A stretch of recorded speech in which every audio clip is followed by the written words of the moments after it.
a New England with Steve Borthwick. Scotland, interesting times there with Gregor Townsend. Scotland have actually got the better out of England over the last couple of years in the Six Nations.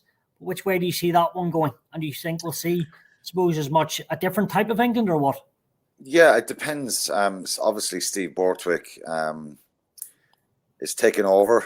Kevin Sinfield is in as defence coach. They'll certainly bring a bit of inspiration. They both come from Leicester. I think the way England have played in the last couple of years under Eddie Jones has been pretty confusing. They've been trying to, I think I remember back Eddie Jones criticising Ireland for kicking a lot and being bland. And there's a couple of, Warren Gatland did it a bit too, didn't he? But a lot of the time, England's stats, they kicked more than Ireland. When he made a lot of those comments over the years. But my point here is that I think they played the wrong type of game for the players they have. I think that, England have always been very powerful and physical, and they'll always have that ability to pick the bigger players, particularly up front. Tuolangi being back in their group helps them a lot. He's always a big player for England. And I think that, they will change the way they play. I think they'll express themselves a little bit more. And I think they're a dangerous prospect in the Six Nations because, they start with 2 home games, and that will, you'd expect them to win those 2 games, give them momentum. But Scotland will fancy their chances. They were there 2 years ago. They had a brilliant win there. They won again last year up in Murrayfield as well. So a lot of these Scottish players, it's a similar enough Scottish team that we've kind of seen the last couple of years that's probably underperformed a little bit. They've got a big result here, namely the English ones, and then they end up losing the week after to somebody else. So I think and that happened 2 years ago. They lost to Wales the week after beating England at Twickenham. So they play Wales in Murrayfield next week again. So it's the same run of fixtures, but they're capable of it. Finn Russell, Ben White at scrum half. He's a very good player.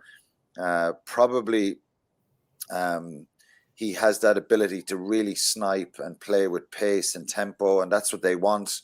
Finn Russell on his day, it's the debate that goes on and on and on. His ability when he plays well and he does some magic, he can unlock defenses. He can do something special. To go to Twickenham at any stage is always going to be difficult, but they'll be confident. Stuart Hogg, Hugh Jones at outside centre, Van der Merwe. Good team. I like Matt Fagerson at number 8. I think he's a brilliant player. I think he's a really, really all-round brilliant number 8, and he's shown his quality at this level. Jamie Ritchie and Crosby has played well for Edinburgh as well, so they've good players there. My fear sometimes with Scotland is that the engine room, the second rows, Grant Gilchrist and Johnny Gray are in there. Richie Gray are in there. They're 2 good footballers, but sometimes they lack that bit of physicality. They have a strong front row, Schumann and WP Nell. So it's a tough challenge for them, but they will fancy their chances. And I think they have a real crack here to go at England and kind of find chinks in the armour, if you like. But I do expect that Borthwick will. The English players there'll certainly be less pressure playing under Eddie Jones. I think he had a real fear factor, and that was starting to filter out. People were, and I think player power pushed Eddie Jones. There's lots of debates about the decision to get rid of him. It's divided opinion, I think, in some fronts, but I think if you ask the players deep down, it wasn't an enjoyable environment all the time. And that's what cost him his job in the end. Obviously, the results weren't good either, and they were poor in November. Argentina really exposed them, and South Africa. Yeah, Matt, just as Alan goes through the Scotland team there, I want to look more in detail at the England team, the 10 and 12, with, it looks like, Owen Farrell, Marcus Smith. Sorry, the opposite way around, Marcus Smith at 10, Owen Farrell probably at 12. That dynamic, you haven't been sold on yet. Would that be fair enough? And you feel Marcus Smith does it at a club level, but maybe at international level hasn't just stepped up to what you thought he could maybe deliver? He just plays far too deep, Stewie. Marcus Smith at Harlequins is a superb player, but he does not bring that same technique of a 10 into international rugby. Now, Nick Evans, who was the attack coach for Harlequins when they won the premiership, has been brought in as attack coach of England. So that may have a marked effect on Smith's play internationally. But if you go back to that Argentinian game that Alan was just commenting on, there was a play in that game from a line out where England are trying to attack, right? They're in Argentina's half. Smith takes the ball at least 10 metres deep behind the line out and just passes to Owen Farrell. So Owen Farrell gets the flanker from the tail of the line out. He gets the 10 and the 12. And there's just nowhere for that England attack to go. So Smith has to attack the line, has to be much, much flatter, has to attract defenders before he passes, as he does with Harlequins. But he's not doing that at international level. So what Borthwick will bring, I think, to England. Remember, he was Eddie's coach, assistant coach of forwards at Japan and for, I think, 2 seasons or 3 seasons at England. So he knows the setup and the players know him.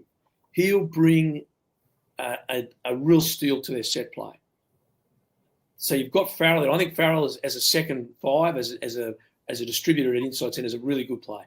But not if his 10 is deep. No one can survive that. His 10 has to be a threat like Sexton does and like Ross Byrne is now doing. They've got to take it to the line and expose themselves, get their hips square and go forward, which is what Smith does not do. So Smith, to me, is the key to that English side.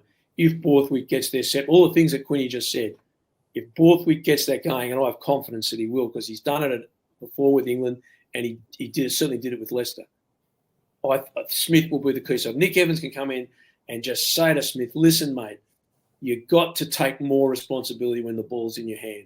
You can't just shift it on to Farrell. That's not the way the game goes. If he accepts that and goes flatter, England could be a very strong side. I just to add to that, Stuart, I think there's a bit of uncertainty about England because of the results, because of the change. I think they're a bit of a sleeping dog here. If they get their house in order and they get their structure in order, they have the players to beat anyone. They can physically match players. They have a lot of pace. They have a lot of talent. So, and as Matt said, someone like Marcus Smith, if he gets quality ball, it can be very, very dangerous. So you're not going to get an English pack ever that's small and that's not able to physically go after people. So if they get their game plan right and their structure, and I really feel, Borthwick will, he'll know the mood of the players. He'll try and really improve how they're feeling and make it a more enjoyable environment for them.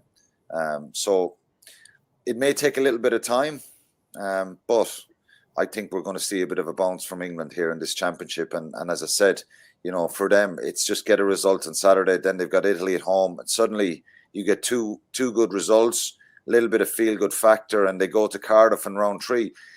It's not beyond the